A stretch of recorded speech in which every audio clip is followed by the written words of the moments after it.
Halloween बच्चों का favourite festival है और उसे सेलिब्रेट करने का तरीका उसे और भी स्पेशल बनाता है। लेकिन 2016 का हैलोवीन एडम की जिंदगी में इतना बुरा असर डालेगा ये कोई नहीं जानता था।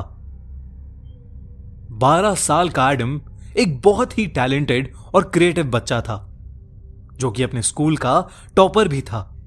पर इतना टैलेंटेड होने के बावजूद एडम का कोई दोस्त नहीं था। वो किसी से भी ज्यादा बात नहीं कर पाता था और सभी बच्चे उसे अजीब कहकर चिढ़ाते थे।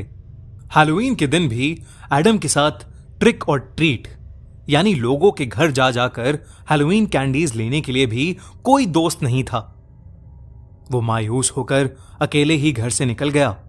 पर बाहर जाते ही उसे कुछ क्लासमेट्स मिले जिन्होंने एडम को बुली करना शुरू कर दिया। एडम रोने लगा और वहां से भाग गया। भागते भागते एडम कहीं दूर एक अनजानी सी जगह पहुंच गया।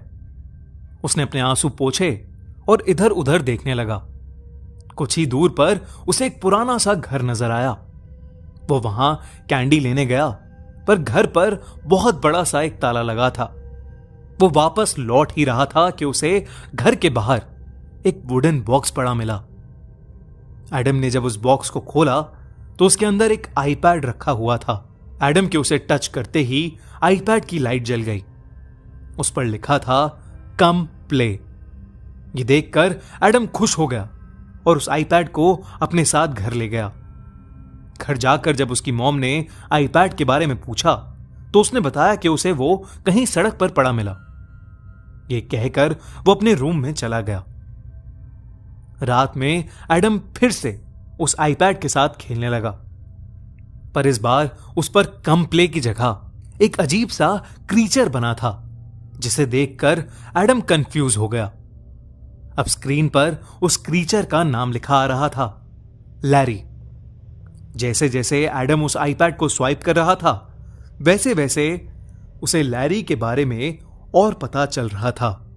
लैरी बहुत अच्छा है पर दूसरे लोग उसका मजाक उड़ाते हैं क्योंकि वो अलग दिखता है। उसे कोई खाना नहीं देता और कोई उसका दोस्त नहीं है। क्या आप उसके दोस्त बनेंगे? ये पढ़कर एडम को लैरी के लिए बुरा लग रहा था। लेकिन एडम को नहीं पता था कि उसके साथ अब क्या होने वाला है। तभी स्क्रीन पर लिखा आया कि लैरी विंडोज और ग्लास के पीछे रहता है। ये पढ़ते ही एडम के कमरे की सारी लाइट्स फ्लिकर करने लगी और उसे कुत्तों के बहुत तेज रोने की आवाज भी आने लगी। एडम कुछ समझ नहीं पा रहा था कि तभी उसकी नजर खिड़की पर गई और उसका दिल दहल उठा। खिड़की पर वही क्रीचर अब आईपैड से निकलकर खड़ा हुआ था और एडम को ही देखे जा रहा था। ये देखकर बुरी तरह डरा हुआ एडम अपने कमरे से बाहर भागा और अपनी मॉम को पुकारने लगा। वो भागता भागता अपनी मॉम के कमरे में गया लेकिन उसकी मॉम का शरीर शीशे से टंगा था और उनकी आंखें बाहर निकली हुई थीं। ये सब देखकर एडम की आंखों के आगे अंधेरा छा गया। तभी उसे खिड़की पर फिर से एक नॉक सुनाई दी। वहां वही क्रीचर लैरी खड़ा था। लैरी जैसे ही एडम के पास आया और उसने अपना हाथ बढ़ाया एडम बेहोश हो गया।